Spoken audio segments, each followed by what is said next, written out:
Bugün bir sıralama götürək ki, bir ara mən neçə vaxt idi efirdə deyildim də, özünüz bilirsiniz. Və bir neçə vaxtlar da ondan əvvəl də gələndə yadınızdadır. Mən dedim, müəyyən şeylər var ki, onlar lazım deyil danışmaq, falan, çox şeylər. Düzdür. Və bir də bir şey var ki, insanlar bir şeyi bildi, bilmədi.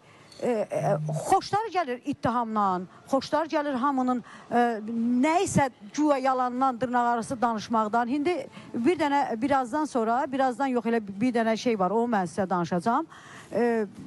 Bu TikTok'da olan ki, oxuyanlar və məşhurlar vardı. Bəli. O insanlar heç birinə şəxsən mən, Elnarə Abdullayeva olaraq heç kiminlə işim yoxdur. Bəli. Yəni mənim üçün maraqlı deyil. Yəni mən durum deyəm ki, filan kəs falan, heç mən ad da çəkmərəm. Olmaz.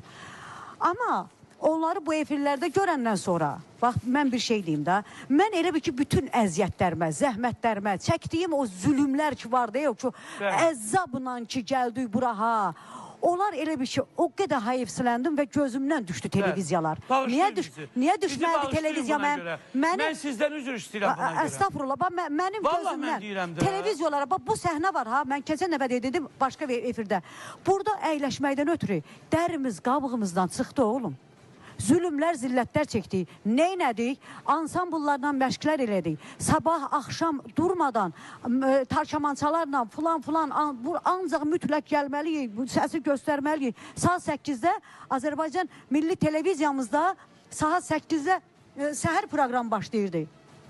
Biz səhər proqramında artıq neçədə oyanmalıydıq.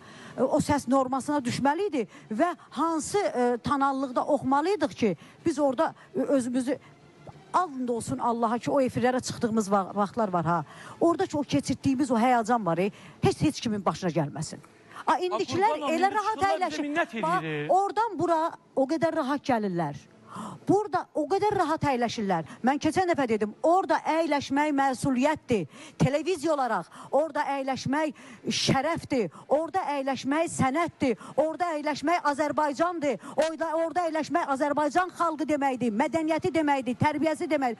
Burada hər insanın əyləşməyi düzgün olmadığına görə, bax, bugün sənin əsəbin nə qədərdirsə, səndən çox xalqın əsəbi var.